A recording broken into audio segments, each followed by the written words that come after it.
এবং অসংখ্য ধন্যবাদ জানাচ্ছি আমাদের দক্ষতা উন্নয়নের বিষয়কে মাথায় রেখে এমন সমাবেশ আয়োজন করার জন্য। দুর্নীতি অনেক পরিচয় শব্দ, পরিচয় আমরা সবাই কম বেশি এর সাথে জড়িত। প্রাচীন বঙ্গভারতের দুর্নীতি চিত্র পাওয়া যায় বাংলাদেশের মূল্য দ্রব্যকে, সেখানে কাজের বিচারে অসংখ্যের কথা বলতে গিয়ে বলা হয়েছে বড়ই নত্য কাজী ক্ষমতা অভাব। দুর্নীতি কি কেন বিষয়ে অনেক আলোচনা আগে হয়েছে। আমি মূলত দুর্নীতি পরিষদের বাংলাদেশের ব্যবস্থা এবং এ প্রসঙ্গে কি আমি ভূমিকা আলোচনা করব। দুর্নীতি আমাদের সমাজের রঙে রঙে এমনভাবে ঘটিত হয়েছে আমাদের এখন প্রয়োজন সুপারম্যানের মতো এরকম কোনো এডুকেশন ম্যান। ধরেন আমরা দেখি বাংলাদেশ সামগ্রিক দুর্নীতি প্রতিরোধ ব্যবস্থা কিরকম।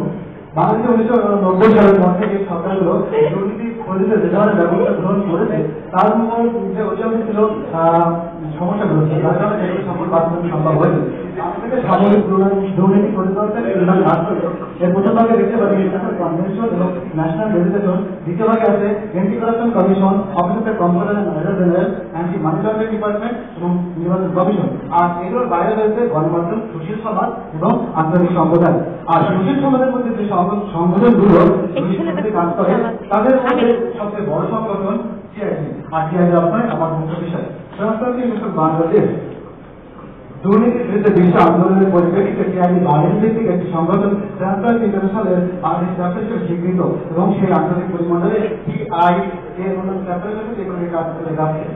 ট্রান্সপারেন্সি ইন্টারন্যাশনাল বাংলাদেশ স্বাধীন, নিরপেক্ষ, দলীয় রাজনীতি মুক্ত, অনগ্রহের বেসরকারি প্রতিষ্ঠান, সর্বস্তরের স্বচ্ছতা, জবাবদিহিতা প্রতিষ্ঠান এবং সুশাসনের চাহিদা গড়ে তুলতে 1993 সাল থেকে দুর্নীতি বিরোধী সামাজিক আন্দোলন হিসেবে কাজ করে যাচ্ছে। দুর্নীতি প্রতিরোধে টিআইবির ভূমিকা।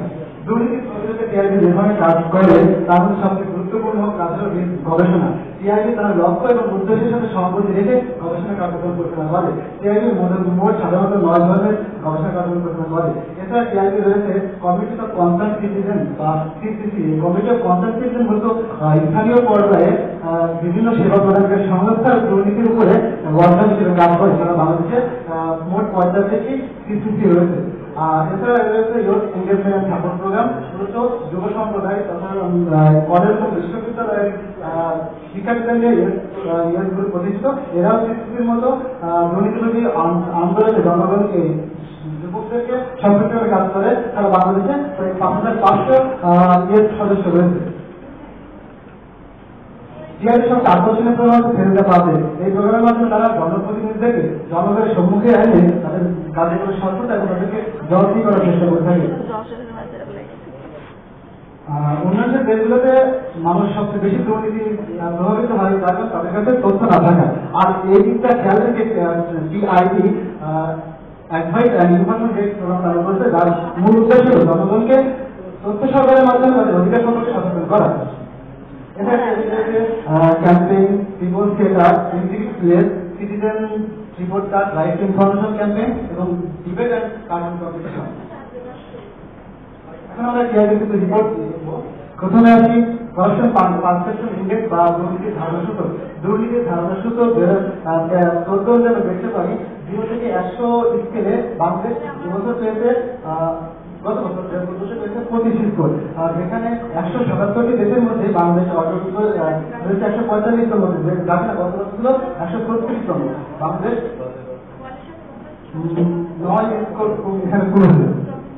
আর যে সামগ্রিক রিপোর্ট প্রথমে আমরা দেখতে পারি এডুকেশন বা শিক্ষা ক্ষেত্রে মানুষ ঘুষ প্রদান করতে ভর্তি আন্দোলনে 25.5% এবং উপবৃত্তিতে নাম লেখানোর জন্য প্রাথমিক পর্যায়ে 32.5% এবং হাই স্কুল পর্যায়ে 21.8%।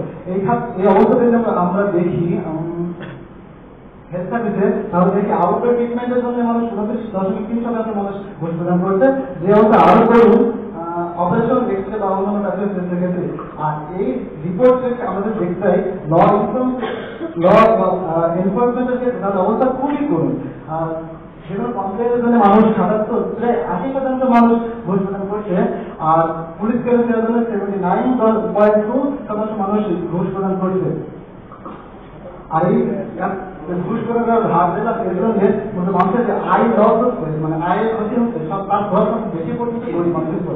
যাদের বার্ষিক আয় 72,000 টাকা মাত্র, তাদের ক্ষতিটা সবচেয়ে বেশি। আর যাদের ইনকাম সবচেয়ে বেশি, যারা ধনী, তারা দুর্নীতির প্রভাবটা বেতনের সাথে কম। মূলত এই ধরনের গবেষণা এবং বিভিন্ন কারণের মাধ্যমে টিআরপি দুর্নীতি বিরোধী কার্যক্রম চালিয়ে যাচ্ছে।